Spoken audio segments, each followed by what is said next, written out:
A dire warning has been issued by campaigners. Britain's beloved canals and rivers are facing an existential threat due to a perfect storm of funding shortages and escalating climate pressures.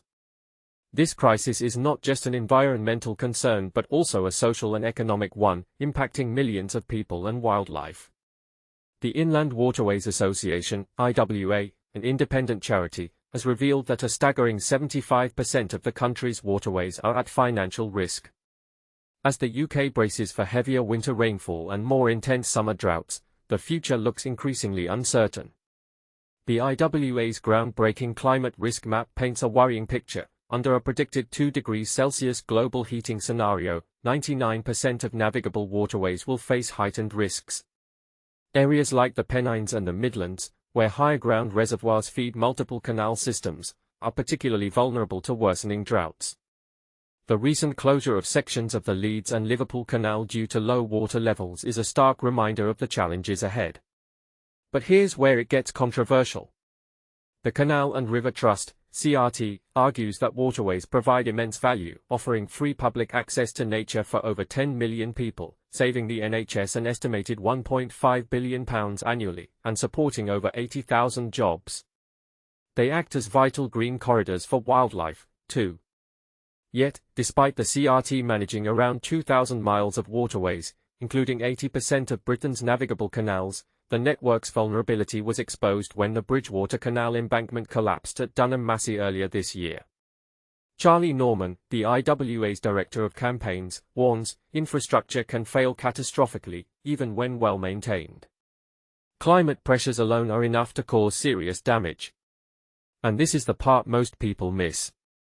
Underfunding is compounding the issue.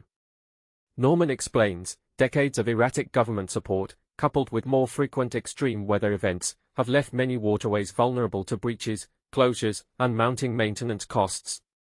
This year's drought led to the closure of dozens of canals, impacting wildlife, tourism, businesses, and canalside communities. A DEFRA spokesperson acknowledged the government's investment of over £480 million in grant funding to the CRT for essential infrastructure maintenance. However, they also highlighted the independent responsibility of navigation authorities for maintaining canal networks, safety, and resilience against climate change. The CRT, which receives the largest share of government funding, is still struggling to keep up with rising climate-related demands.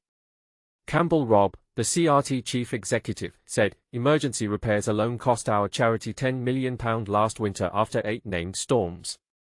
We rely on public support, including volunteers and donations, to keep the canals open and thriving.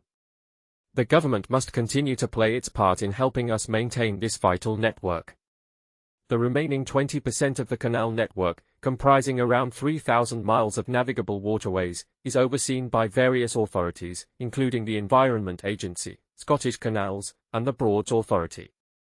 The IWA's risk map graded these navigation authorities, with around 75% falling into the severe deficit, red, or amber categories. Stoppages, like those at Jesus Green and Bates Bight Lock on the River Cam, highlight the impact of network isolation on local businesses and navigation. David Good, chair of the Cam Conservancy, said, "Even in good years, our fees barely cover running costs." In addition to closures and climate damage, rising litter is a daily battle.